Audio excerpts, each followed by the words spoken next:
so much for joining us. I'm Kym Anderson on this Facebook Live, our Targeting the Violence podcast.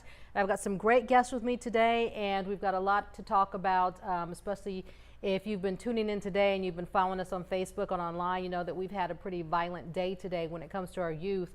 It's been happening, unfortunately, more often than less, and so we want to make a turnaround, and that's what we're going to talk about today, is turning around and finding ways to help our kids. So we've got Teresa Carey with Sigma Gamma Rho. We've got Lauren Wilson, who is a ROAR member, which is part of Sigma Gamma Rho when they're working with their youth girls. Good afternoon, ladies. Thank you. Good afternoon. Thank you. All right, let's start with you, first of all, Teresa, on telling us what you have going on, with a weekend symposium that y'all have. Well, on March 16th from 9 a.m. to 12, we will be at the USA Mitchell Center, and it's a free event. And so it's called the Youth Symposium. It's our annual event. It's 26 years old. We are in collaboration with the Mobile Capital League. We've worked with them for 6 years. So the whole purpose of this program is to address some of the negative things that are happening with our youth today. This year, our theme is Educate, Empower, and Elevate. And so our goal here is we will have 3 guest speakers, and they will speak on the topics of healthy eating and exercise, career paths after high school, and mental health. Because mental health right now, why are we talking to the kids about mental health? Well, one, our ROARs chose it at our regional as their national initiative. And as we know, a lot of the things that are happening with our students, some of the violent behaviors because of their state of mental health, feeling like self-esteem issues, feeling like they don't belong, depression. How do I get out of this? So my next stage is to act out. And not even knowing how to deal with their emotions. That's what Exactly. So their first instinct is to react with violence. And this has been going on, you said, for 26 years. Yes. That you've been. Have you seen a difference every year? Are more kids coming, or are they talking openly more? Oh, absolutely. I've been a member of Sigma Gamma Rho. This coming March will be my 7th year. Well, actually, March 17th, St. Patrick's Day, will be my 7th year. And being a part of the Community Service Committee, I've seen it grow year after year. So we're so happy that the kids are coming out. Anybody can come. We try to reach our older kids, middle school, but elementary school kids, now you have to start earlier. Yes. So we look forward to our elementary kids coming. And so, yes, we've grown quite a bit. All right, Lauren, let's talk to you about what some of these kids are going to get out of it, as far as you being a high school student yourself. I feel like they would get a lot of educational things from it, but also learn about mental health and how to deal with mental health, because it's a big problem in our community today, because a lot of people don't believe that mental health is real, and it really is. So I feel like it'll help them to just motivate them to, be better people and help other people to focus on mental health in the school systems and just in the community in general. And it'll help elevate them to be better people and, spread the positivity into the world. Now, I want to just talk to you too, as being a teenager growing up today, because we're always saying, what's going on with these kids? Why are they acting out the way that they're doing? What are you seeing? I mean, we're the adults and we're just drawing our own conclusions. But what are you kids seeing? I think it's the parents not being able to communicate very well. It can also be due to their parents not communicating with them how they felt. But I feel like it's the parents that kind of hold the kids back from communicating with them and letting them communicate their feelings. With my parents, I'm able to openly communicate how I feel, and they're all ears and they accept how I feel, and we elaborate from there. So I feel like that's where some of the parents can improve on helping their kids with, vocational and just listening. So you're saying that we need to be there more for our children? Yes, ma'am. And that'll help with their behavior because they're crying out? Yes, ma'am. You hear it from a teenager right there. That is so deep. She's absolutely right. Now let's talk about the ROAR program, Okay. because obviously this is something that they've come up with, and it's something that you're working with the youth. Tell us about the program, how it works. How do people get involved? Okay, so our ROAR Club is our youth affiliate of Sigma Gamma Rho Sorority Incorporated. It was started in 1939, and the whole point was to reach out to young ladies between the ages of 11 and 18, so we start about middle school. And so what we do is try to mentor them into leadership, providing them with opportunities to be a part, well, actually, when we say mentor, from academic all the way to cultural. So just to give you an example, so Sunday, we will have an ACT prep because I have 11th graders that are getting ready to take the ACT. So as their advisor, and I am ACT certified, I am going to part knowledge with these girls because I want them to be successful and want them to be able to get the scholarship part. And so community service, we allow them to do community services with us. They just did a community service with the Baptist Oaks resident where they actually provided Valentine's goodie bags for those senior citizens because our children need to learn that our seniors are valuable, and our children need to learn that they are a part of this community. Your community does not grow or get better unless you are involved. And so we do a lot of things, March of Dimes, breast cancer walk. They've done things for the children with sickle cell who go to USA Children and Women's Hospital on their infusion day. So we provided bags for them because those kids are there 8 hours. Nobody imagined that a child with sickle cell or cancer who's getting those treatments have to go to USA Children's, and they're there for a whole 8 hours. So having candy or a puzzle book or even a stress ball would help those children. So that's another pillar of the Aurora Club. The other thing we do is want to make sure that our young people are introduced to culture.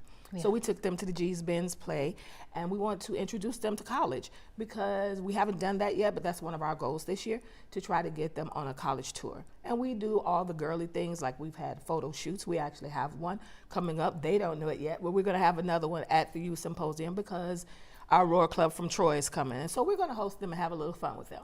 And what girl doesn't like a great photo shoot? Absolutely. What woman doesn't like a great photo shoot?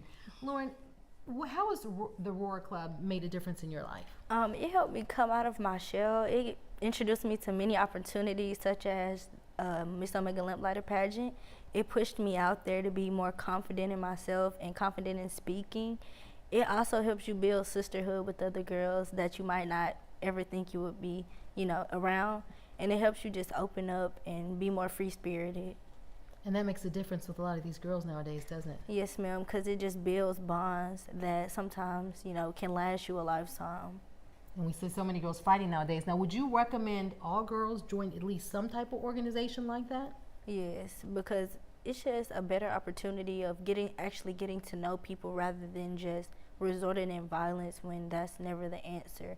When you can just talk to each other, uplift each other, and just get to know each other instead of just resulting in violence, like I said before. Okay. Well, thank you. Good. Some very intelligent young lady here. Y'all have worked well with these kids. We're going to also hear from the boys, not just the girls, because this is a teen symposium. And that means boys, girls, everyone is invited to come. Doesn't matter your race. We're going to take a break just for a second, and we're going to hear from a young man who's also involved, because we said this was also working together with the Kappa League on how he feels about the boys being involved and what's going on in our community today. So give us just a second. We'll be back in just a moment.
Welcome back again. We're talking about a teen symposium. If we can pull that graphic up real quick, that's happening this weekend. And I think we have that. Do we not? Oh, it's next weekend. I'm sorry, next weekend on the 16th. So be ready. There you go. Educate, Empower, Elevate, that youth symposium. And that's happening where? At the USA Mitchell Center from 9 to 12. And everyone's invited to come. Now, you heard from Miss Lauren, who is a teen girl, talking about what involvement in the community has done for her. So now we've got our young man. We've got Alvin Daly, who's with the Mobile Kappa League, and you're here to tell us about your involvement. Now, tell me how the Kappa League is going to be involved with the Teen Symposium. So the Kappa League will also be there with them, and we'll be sharing our opinions and our voices, making sure they're setting a good example, talking and participating thoroughly, and just really showing everybody, hey, we're here as well. We're willing to work with y'all, and also listen to what the speakers have to say to us, and just share our opinions as well. Now, I talked to Lauren, and I asked her a question I want to ask you is the same. What do you think is going on with the youth nowadays? I mean, you're involved with them, obviously, because you're youth daily. You see what's going on. You're in the community. You're in your schools. What do you think we need to do? Overall, I believe it starts from the culture that's being promoted nowadays. You have seen a shift starting, let's say you want to go to the 90s up until now. It's more violent. Music has also played a role in what we're just pushing out to each other, and everybody doesn't have the role models in their lives to tell them, hey, this is what's being talked about, but in reality, that's not going to lead you to a place that you want to be in life. So overall, I believe that we just need to make sure that we have positive role models in the community. And at home and in the community. It's so important. Yes, now, ma'am. with the Kappa League, are you getting those positive role models? Absolutely. Joining the Kappa League has truly been one of the best decisions I've made in my high school career.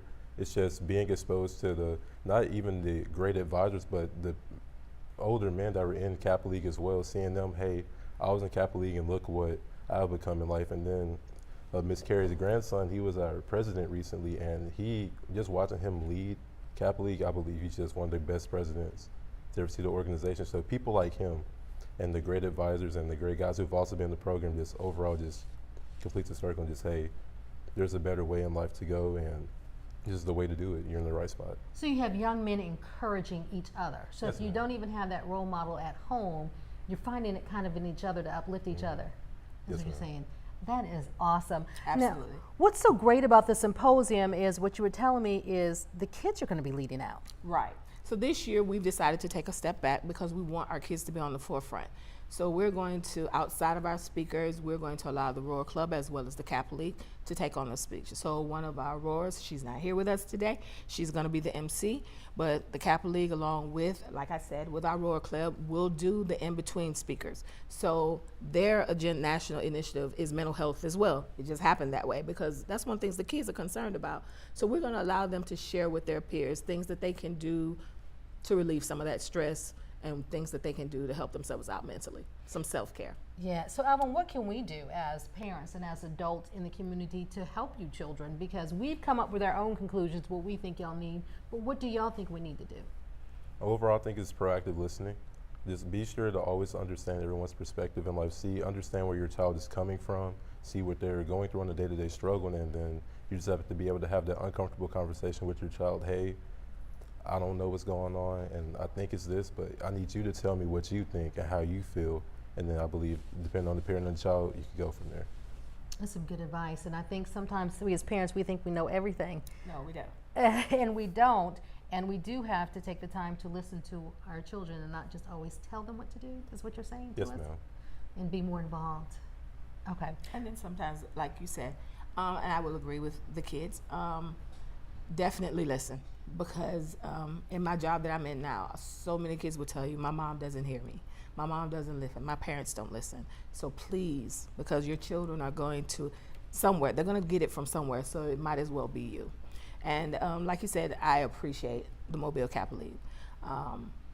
Like you said, my grandson was with them.